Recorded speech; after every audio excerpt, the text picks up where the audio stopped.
exciting event to localize youth-led solutions. Please do take a seat. You are more than invited to do so. We're really excited to be here, and we'll start in just a couple of minutes. Thank you so much.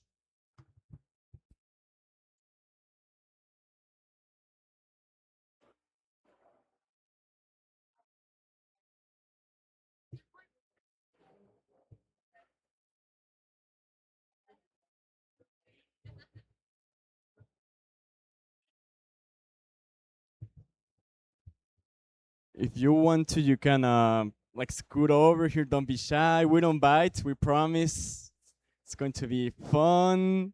It's going to be exciting. Yes, yes, yes. If anyone is still standing over there to my left, hi. Can you take a seat over here, please? Thank you. Quienes hablen español, ya vamos a empezar. Español, ya vamos a empezar para que vayan tomando asiento. Ya sabemos que es un poquito tarde, les agradecemos por estar aquí. Estamos muy emocionadas, emocionados.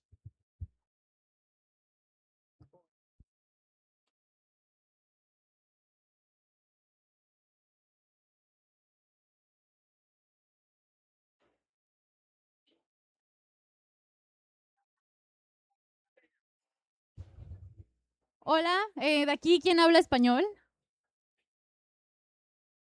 ¿Quién habla inglés? In English, who talk in English? Only in English. So I think we're going to have en español. Okay.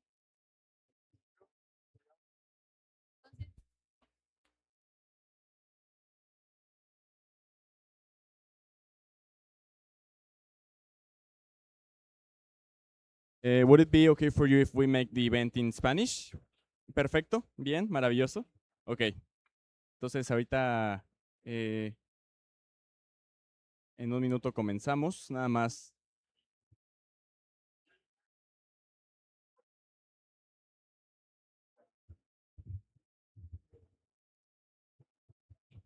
Bueno, muy buenas tardes a todas y a todos y bienvenidos a Localizando el conocimiento de la COP a través de iniciativas de gobernanza lideradas por juventudes. Mi nombre es Emily y es un honor estar moderando este evento el día de hoy. Cada año, las negociaciones de la COP generan nuevos mandatos, decisiones y compromisos políticos. Estos resultados moldean la agenda climática global, pero muchas veces permanecen desconectados de las realidades cotidianas de las personas a quienes deberían de servir. La verdad es simple y no podemos tomar decisiones sobre acción climática sin comprender realmente ni incluir a quienes más se ven afectados por ella. En todo el mundo, las comunidades se enfrentan contextos completamente distintos, dependiendo de su región, cultura, historia y condiciones políticas. Los impactos climáticos no son uniformes y tampoco lo son las estructuras o capacidades de gobernanza disponibles para responder por ellos. Cuando estas diferencias se ignoran, los resultados globales se vuelven mucho menos efectivos y en muchas ocasiones inaccesibles para las comunidades. Por eso, el proceso de bajar a lo local el conocimiento de la COP no es opcional, sino que es esencial.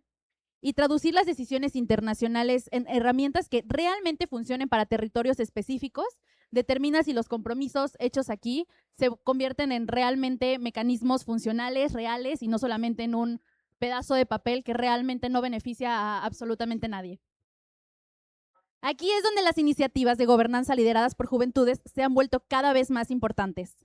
Las y los jóvenes no solo participan en las negociaciones climáticas, las interpretan, las adaptan y, muy importante, las operacionalizan.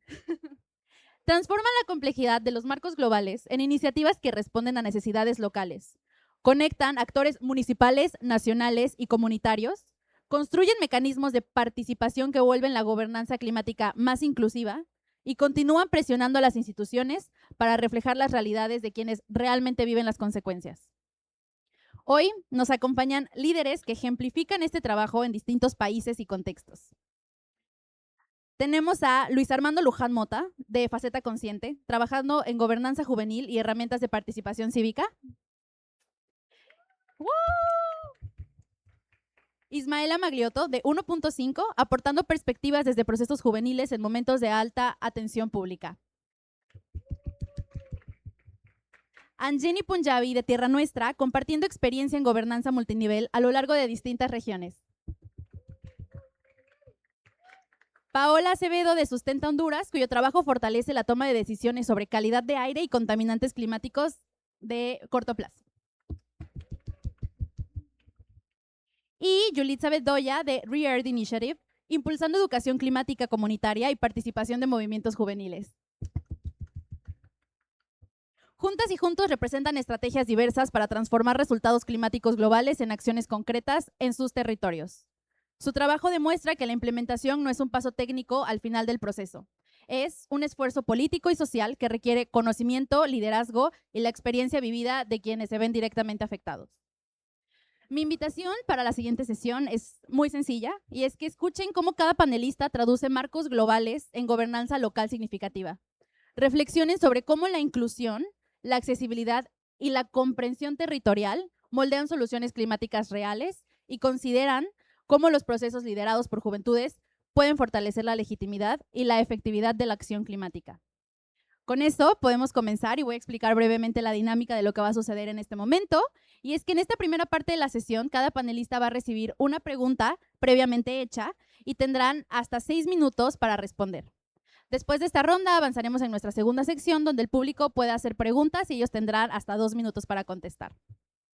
Con esto iniciamos en nuestra siguiente panelista. Nuestra primera pregunta es para Luis Armando Luján Mota y es: ¿cuál es una forma concreta en la que Faceta Consciente localizó los resultados de la COP y por qué es importante? Gracias, qué emoción estar aquí. Me alegra mucho compartirles que este es el primer evento que facilita oficialmente Faceta Consciente y que colideramos con estas increíbles personas y organizaciones. Entonces, venga. Y aparte en América Latina, que nos llena de emoción, es algo que de verdad nos llena muchísimo. Y pues justamente respondiendo a la pregunta ya, Faceta Consciente impulsó un proceso a nivel nacional llamado Post-COP29, precisamente desde este sentido de poder bajar lo internacional a lo nacional a través de políticas públicas concretas. Activamos este proceso con la participación de más de 450 personas en los 29 de los 32 estados de la República Mexicana, con edades de 18 hasta 64 años. Eso es algo que nos llena de orgullo porque establecimos un diálogo que realmente fue intergeneracional, que es clave para poder construir soluciones climáticas a largo plazo. También, pues justamente lo construimos con estos pilares, la interseccionalidad como un pilar clave para poder identificar políticas públicas diferenciadas según necesidades específicas. Lo construimos también a partir de un sentido de que las soluciones sean concretas y aplicables, pero no solamente concretas en un sentido cerrado, sino que creemos e imaginamos a Post-COP29 como un proceso que nos permite continuar modificando, nos permite continuar sumando a las propuestas que ya están en papel. Es decir, le llamamos que es un proceso vivo, es un proceso que se mantiene en continua transformación y que también se puede adaptar a distintos contextos. Precisamente el resultado principal de Post-COP29 fue una agenda de políticas públicas en 9 ejes distintos: mitigación, adaptación, pérdidas y daños, género y cambio climático, comunidades rurales e indígenas, transición justa,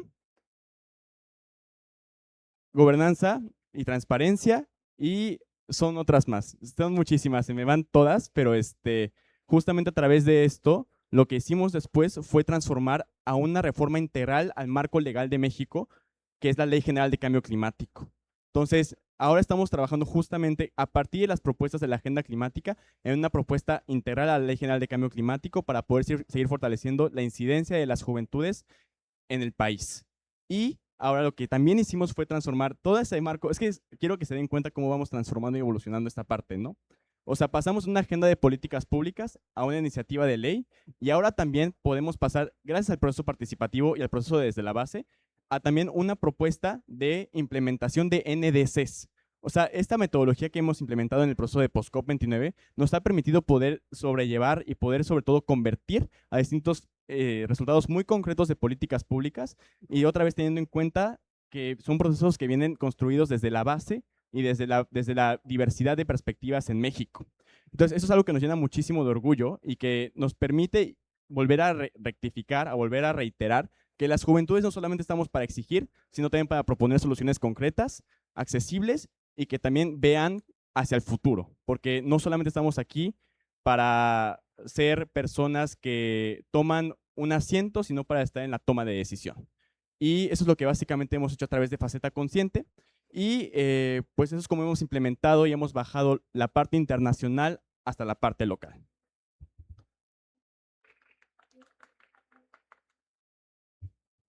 Muchas gracias, Luis. Ahora sí, continuamos con nuestra siguiente panelista, que es Ismaela Magliotto. Y la pregunta es, desde tu experiencia trabajando con juventudes en momentos de alta tensión pública, ¿qué has visto que realmente ayuda a llevar las decisiones climáticas globales a las conversaciones cotidianas de una comunidad? Hola, ¿cómo están? Oye, muchas gracias a todas y todos los que decidieron estar aquí hoy día y elegir este side event sabiendo que hay muchas otras alternativas. Mira, esta pregunta siento que cae en un contexto muy bueno para Chile, porque este domingo tenemos elecciones presidenciales en mi país y yo no voy a poder votar porque estoy acá y en Chile no tenemos el voto a distancia. Y llevar la conversación climática a todas las personas es sumamente clave en un contexto de elecciones, porque no da lo mismo quien gobierne, porque va a hacer la diferencia entre si seguimos siendo parte, si seguimos trabajando hacia resolver la crisis climática o si empezamos a retroceder. Lamentablemente en este momento Chile está viviendo una polarización súper grande en el contexto presidencial. Entonces, concientizar a las personas respecto a la crisis climática y la visión que tienen las y los candidatos presidenciales respecto a este tema ha sido una prioridad para 1.5 en este último tiempo. Si bien muchas personas del equipo estamos acá, tenemos no solo un ojo, yo diría los dos ojos totalmente puestos en Chile y viendo qué está pasando e informando respecto a qué están haciendo las y los candidatos presidenciales. Entonces, para hacer que la gente se interese más en el tema, algo que hemos detectado es que de repente hablar de cambio climático no es suficiente. La gente se siente un poco ajena a este concepto, pero si tú le hablas de salud, si le hablas de seguridad, si le hablas de calidad de aire, de repente por ahí empieza a hacer un poquito más de sentido porque es algo mucho más tangible en el día a día de las personas. Y desde esa realidad es que nosotros empezamos a narrar la crisis climática, de que no es un problema aislado, de que no es un problema de que vamos a ver en 10 años más, en 20 años más, sino un problema que ya está acá y que va a exacerbar todos esos puntos que a ellos sí les preocupan porque sí los sienten más cercanos. Entonces, desde esa manera estamos narrando cómo ocurren estas cosas. Y aquí, algo que también hacemos, y creo que es algo ya más a nivel del activismo personal, es que todo espacio es potencialmente un espacio político, todo espacio de conversación, ya sea con amigos, con la familia, en el trabajo, etcétera, todos esos espacios pueden ser momentos en donde podemos poner la crisis climática sobre la mesa. Yo me considero una persona súper intensa en ese sentido, porque siempre que tengo la oportunidad, hablo del cambio climático. Siempre que tengo la oportunidad, hablo sobre cómo el cambio climático afecta mucho más a las mujeres que a los hombres. ¿Por qué? Porque también es un problema social. Hablo del cambio climático porque a todo el mundo le gusta ir al bosque, a todo el mundo le gusta ir a la naturaleza, pero hay que cuidarla. Y para cuidarla hay que tomar acción. Y para eso necesitamos que todas las personas se involucren. Y para que todas las personas se involucren tienen que ser conscientes. Y parte de esa conciencia también se ve reflejada en, por ejemplo, este domingo en las elecciones.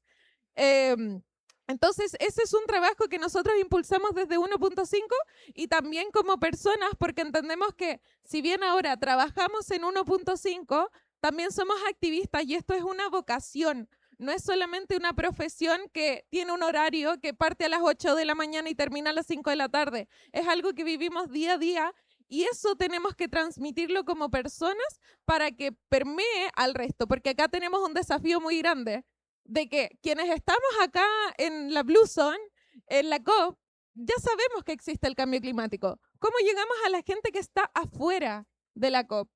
Ese es el gran desafío que tenemos y que tenemos que avanzar todas y todos en comunicarlo y en hacerlo efectivo para que cale en la mente de las personas y en las acciones de todos.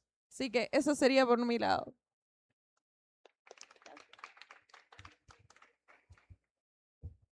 Muchas gracias. Y justamente podemos ver cómo lo que mencionaba al principio, que el cambio climático no afecta de igual manera a ni siquiera regiones similares como puede ser Latinoamérica. O sea, Chile está viviendo una situación muy diferente de lo que el resto de los países latinoamericanos está viviendo y se tienen que adaptar las políticas, se tienen que adaptar los mecanismos a lo que la realidad política del país está viviendo, porque no vivimos las mismas circunstancias y para que realmente sean efectivos y realmente podamos ver un beneficio hacia las personas, hacia la naturaleza, hacia la biodiversidad, se tiene que adaptar. Muchas gracias, Isma. Continuaremos ahora con nuestra siguiente panelista, Anjani Punjabi. Y la pregunta es, cuando las juventudes intentan influir en distintos niveles de gobierno al mismo tiempo, ¿qué consideras esencial para evitar que sus esfuerzos se diluyan y en cambio generen cambios visibles en el territorio? Pues muchas gracias. Primero me permito agradecer la plataforma que Faceta Consciente facilitó y todas estas hermosas coaliciones. Me da mucho gusto que el panel sea mayoritariamente de mujeres. Eso siempre es de mucho agrado. Y pues respondiendo a tu pregunta, me parece que en Tierra Nuestra hemos trabajado mucho partiendo desde esta problemática, ya que Tierra Nuestra es una iniciativa socioambiental latinoamericana liderada por juventudes y en este caso nos articulamos de manera multisector, pero también multinivel para enfrentar la policrisis planetaria mediante acciones interseccionales, interculturales, participativas, pero también integrales, siempre con el ojo en que todo factor social también es un factor climático que nos incumbe. Entonces, desde una perspectiva feminista, antipatriarcal, anticolonial, pero también tremendamente sistémica. Entonces, desde el liderazgo juvenil que tenemos, hemos trabajado en procesos en el que influimos directamente a nivel nacional. Por ejemplo, lideramos junto a otras 50 organizaciones la LCOI México, que es auspiciada por Yongo, el grupo de infancias de la UNFCCC, y tuvo un grande impacto, 2.500 juventudes impactadas con distintos ejes, priorizando el decrecimiento, siendo sumamente innovador para empezar a hablar de esos temas que incomodan en la COP. También pues nos basamos retomamos las soluciones basadas en la naturaleza y también la justicia climática como eje rector. Entonces, ante todo esto, en coherencia con la visión de Tierra Nuestra, pero también de LCOI, México 2025, nuestro siguiente paso va a ser el Manual Comunitario para la Gobernanza Climática Multinivel. Esto en nuestro país, en México, es un proyecto sumamente innovador, porque es un esfuerzo binacional entre Colombia, pero también en México, enfocado en juventudes, pero también en comunidades locales, y el proyecto busca ir cerrando esa brecha entre los marcos globales climáticos en los que estamos, y muy cómodos, por cierto, pero también en la acción comunitaria, donde están las verdaderas soluciones, garantizando que los acuerdos internacionales se traduzcan en justicia territorial y climática local. Este proyecto va a tener 3 fases principales. Primero, las consultas comunitarias, donde vamos a tener consultas, vaya la redundancia, con jóvenes y líderes comunitarios de 200 distintos contextos, y también partiendo desde la perspectiva socioambiental, pero también muy territorial. Después vamos a pasar a la creación de un manual metodológico comunitario con narrativas vivenciales en una caja de herramientas prácticas sobre la arquitectura climática global que tenemos.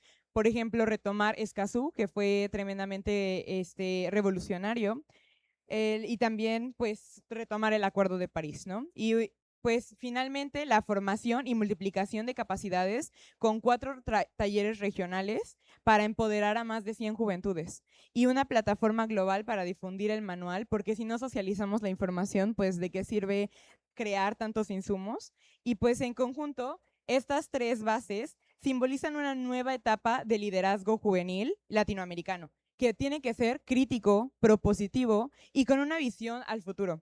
Desde el corazón en nuestros territorios, seguimos construyendo puentes entre lo local y lo internacional, defendiendo la vida, pero también la justicia climática, con esperanza, con conocimiento y comunidad. Este nuevo manual será la llave para lograr la justicia climática en México y en Colombia. Gracias. Muchísimas gracias, Anjeni. Seguimos con nuestra siguiente ponente, Paola Acevedo. La pregunta es, en tu experiencia, ¿qué debe tener en cuenta una iniciativa liderada por jóvenes para que un tema altamente técnico logre realmente influir en decisiones gubernamentales que mejoren la vida de las personas en el corto plazo? Hola, gracias por la pregunta y gracias a todos por los que están aquí hoy. Hablando en la experiencia de Sustenta Honduras, pues ahorita primero decirles un poquito de Sustenta, siempre ando con el contexto, pero somos una organización juvenil hondureña que estamos intentando buscar soluciones reales para las comunidades. Y en ese sentido tenemos un proyecto que se llama Aire Limpio Honduras, que, como decía Isma, al final llevar el cambio climático a las problemáticas que tienen las comunidades, como la calidad del aire.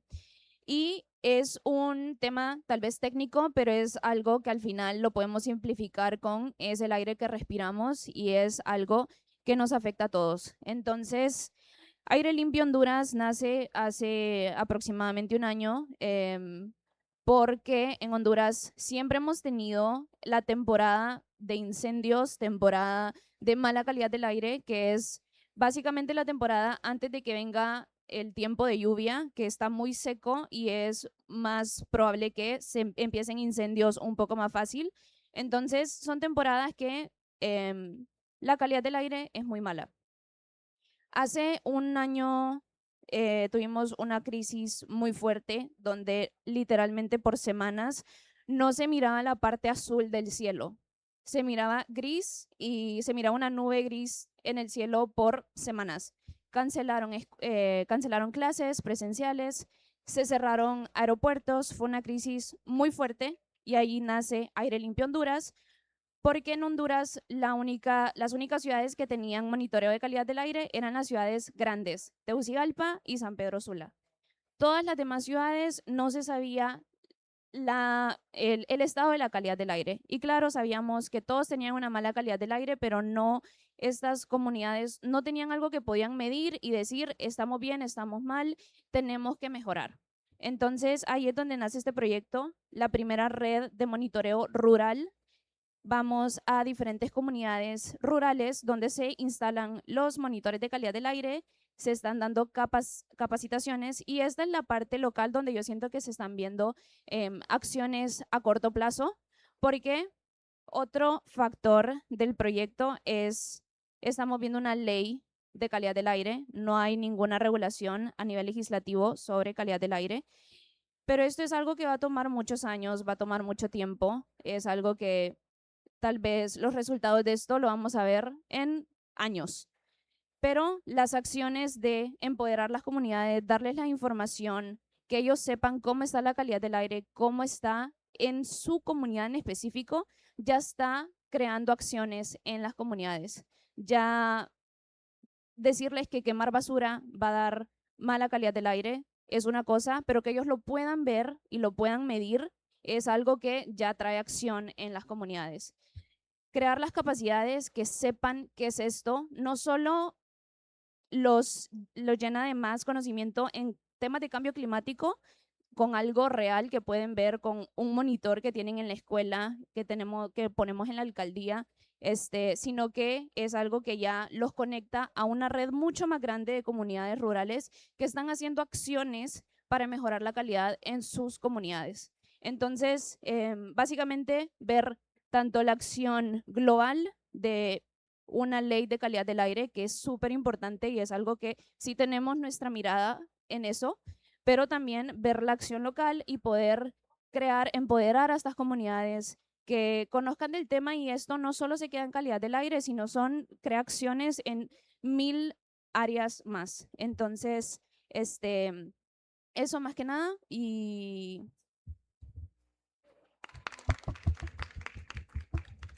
Muchísimas gracias, Paola. Creo que es súper relevante porque además de realmente lograr que puedan incidir gubernamentalmente, sino también creas una comunidad consciente y capaz de ser, pues sí, o sea, reflexivo acerca de lo que pasa en su entorno y poder ser agentes de cambio también, porque con información se pueden hacer muchas cosas.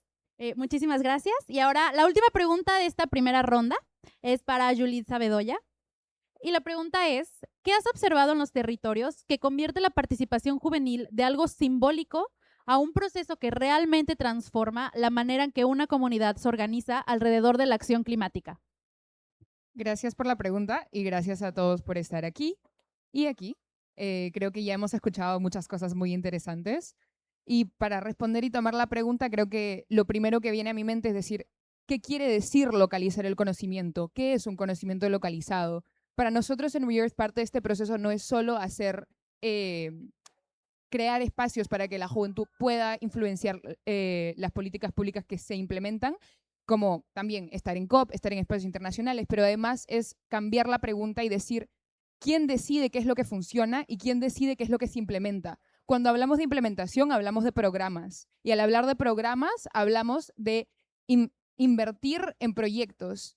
Parte de lo que hacemos en WeEarth es nuestro programa de regranting, que es distribuir financiamiento semilla a pequeños proyectos liderados por juventudes y comunidades de primera línea, que lo que hacen realmente es enseñarnos muchísimo acerca de qué cosa es el éxito y qué cosa es el progreso. Ellos logran realmente implementar cosas que no solo funcionan, sino además están territorializadas en su contexto y en sus comunidades. La realidad es que quién sabe qué es lo que funciona si no es quien realmente participa y existe en las comunidades que estamos queriendo servir. Para nosotros, la pregunta al decir qué es simbólico y qué es realmente efectivo, es decir, cuando hablamos de implementación, hablemos de implementar proyectos diseñados para y con las personas que queremos servir. Queremos que estas comunidades estén en el centro de todo lo que hacemos. Desde el momento en que diseñamos un programa de regranting, de subvenciones, hasta el momento en el que luego nosotros venimos a una COP y hablamos acerca de lo que funciona. En una COP tenemos que tener muy en claro qué es lo que está ocurriendo en las primeras líneas, qué es lo que está ocurriendo en las comunidades de las que estamos hablando. La única forma de hacer esto es hacerles la pregunta a ellos, a ellas y a ellas. Para cerrar un poco, creo que todo lo que hemos hablado también tiene muchísimo que ver con creer, confiar y actuar. Nosotros creemos que el poder para influenciar el cambio está en la juventud y en las relaciones intergeneracionales. Creo que eso es algo muy grande de lo que hacemos todos. Las conexiones intergeneracionales nos permiten realmente entender cuál es nuestro lugar y cuál es lo que nosotros podemos aportar. Eso es todo. Gracias. Gracias a todas y a todos por los panelistas, por sus aportes y por compartir sus experiencias y todo lo que están haciendo. Pasamos ahora a la segunda parte de nuestra sesión, que es el preguntas y respuestas con el público. Tomaremos entre 3 y 5 preguntas. Si tienes una pregunta, por favor, levanta la mano y ahorita te pasamos el micrófono. Una vez reunidas las preguntas, cada panelista tendrá hasta 2 minutos para responder. ¿Preguntas? ¿O elijo? Una pregunta. Marta tiene una pregunta.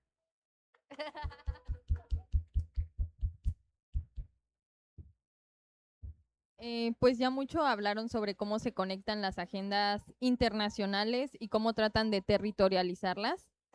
A mí me gustaría saber al revés. Ahora, ¿qué pasa con las que están en territorio y cómo hacen que llegue de forma internacional a estos espacios, pero siempre representando a las comunidades de forma real no simbólica y pues sin tomar la voz de otras personas. Gracias. ¿Hay otra pregunta? Para recopilar todas las preguntas y ahorita pasamos con las respuestas de los panelistas. ¿Alguien? Pues contestamos esa pregunta. ¿Sí? Perfecto. Gracias. Muchas gracias por tu pregunta, Marta. Creo que es una pregunta bastante compleja porque, pues habiendo vivido un poquito ambas partes, tanto procesos territoriales como también procesos nacionales y más de construcción de políticas públicas, justo es primero importante reconocer que si partimos de un enfoque de comunidades y pensando en comunidades particularmente locales e indígenas, ¿no? Pues no, o sea, es justamente como acercarse a esas agendas, si es que realmente ellas y ellos quieren que nos acerquemos a esas agendas, ¿no? Creo que justo lo más que podemos hacer como organizaciones en muchas ocasiones es facilitar los espacios, ¿no? Facilitar los espacios, abrir los espacios, aliarnos con organizaciones que trabajen directamente en territorio, con colectivas, colectivos, etcétera, para poder construir esta visión justamente desde la base hacia arriba, ¿no? Que es, creo que el punto focal y algo fundamental en la construcción de políticas públicas en cualquier lado, y más en América Latina y el Caribe, donde realmente pues, quienes sufren los grandes impactos del cambio climático pues, son estas comunidades, ¿no? Pero sí, diría justo que no es nuestra labor, no, o sea, digamos, justo llegar como con las comunidades o con los procesos locales y decir, pues somos tu solución, o sea, ese no es el punto, sino más bien facilitar los espacios, facilitar las salvaguardas también para justamente poder posibilitar la participación efectiva. Y pues diría eso, ¿no? Justamente en PostCOP 29 y un poco el proceso de agenda climática, lo que queremos seguir haciendo y mejorando es este acercamiento con procesos territoriales para tener visiones mucho más amplias.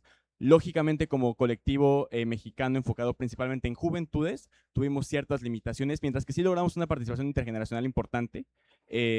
Lo cierto es que o sea, sí podemos mejorar en la diversidad de voces que estuvieron presentes en este tipo de procesos, ¿no? Pero, o sea, justamente lo que nos interesa es seguir articulando alianzas, seguir articulando colaboración con otras y otros colectivas y colectivos, organizaciones de base, etcétera, para otra vez retomar esta visión de construcción de políticas públicas desde la base hacia arriba. Es más o menos lo que te podría decir yo. Quiero hacer una pregunta para saber si entendí bien la pregunta. ¿Acá nos estamos refiriendo a comunidades indígenas o a juventudes? ¿Cómo hacer tangible la participación juvenil?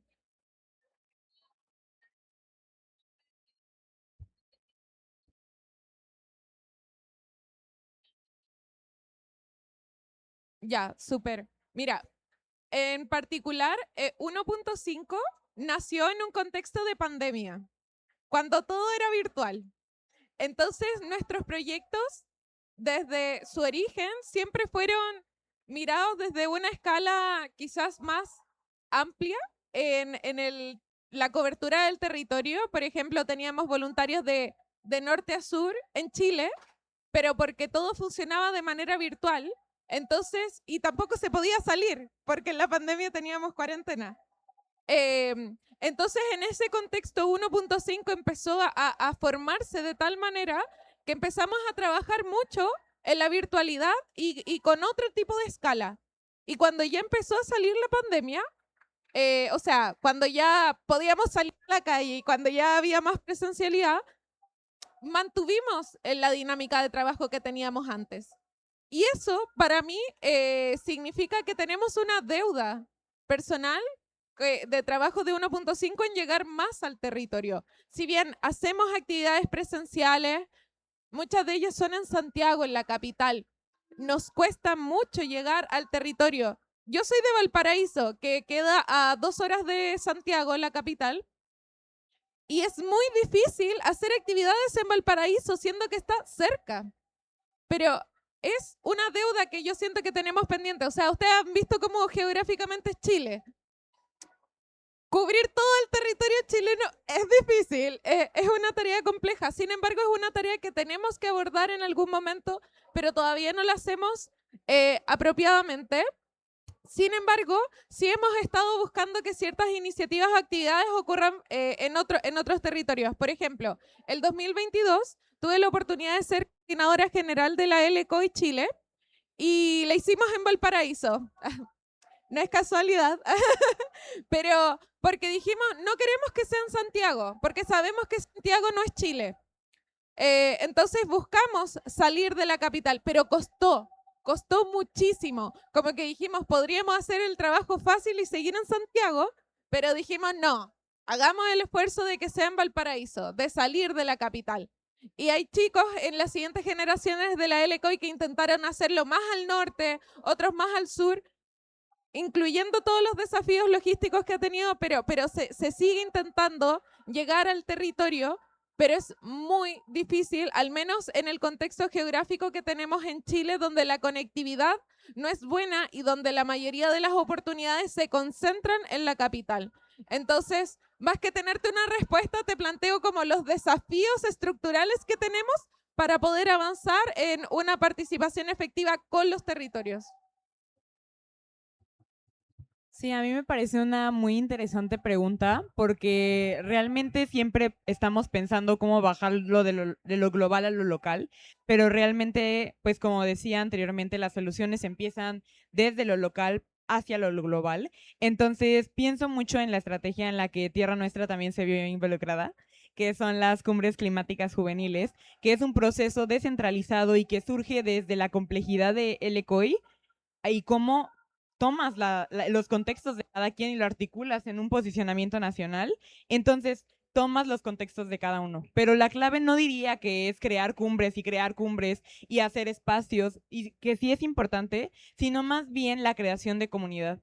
Porque una de las cosas que más nos llevamos de estos espacios es la creación de comunidad para después trasladarlo a lo global e incidir de manera más integral.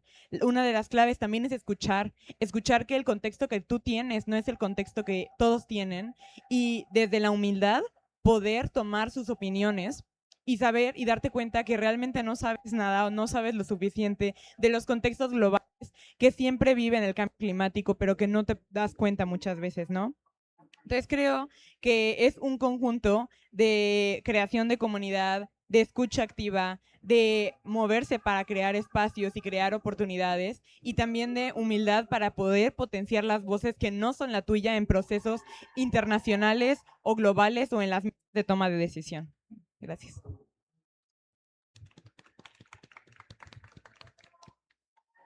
Hablando un poco de la experiencia de Sustenta, yo creo que similar a 1.5 también nacimos en pandemia, que yo creo que eso también nos dio herramientas diferentes, que yo creo que es de un inicio poder conectar con jóvenes de diferentes partes del país, no empezar tal vez solo en Tegucigalpa, porque nosotros estábamos en Tegucigalpa, sino que empezar de una vez del inicio con jóvenes del norte del país, del sur del país y de otros lugares. Yo creo que eso nos ayuda también a, desde el inicio, tener una red de jóvenes de todo el país. Yo creo que sí, o sea, idealmente uno quiere llegar aún más a los jóvenes. Siempre el tema de fondos, el tema de poder llegar a las comunidades, siempre va a ser una barrera, pero yo creo que al final el mundo digital nos ha ayudado a llegar a más jóvenes y también aprovechar estos proyectos que nos están dejando ir a las comunidades para crear redes aún en esas comunidades.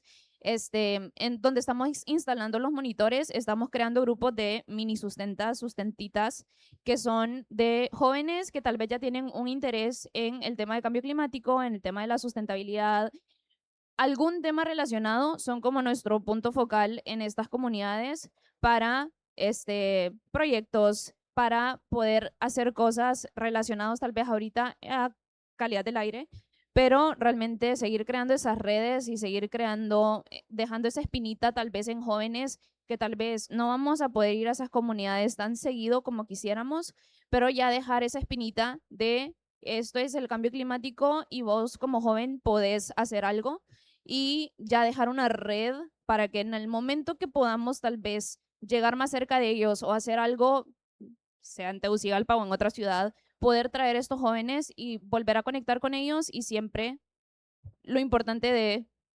co-crear estos proyectos con ellos e incluirlos a ellos en todas las fases del proyecto, donde se pueda y donde podamos, creo que es importante.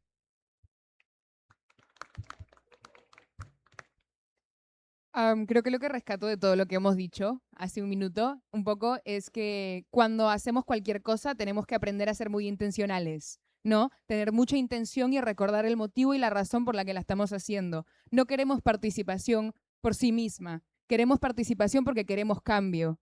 Y si sabemos que queremos participación porque queremos cambio, tenemos que entender que el cambio no está necesariamente aquí, en la COP.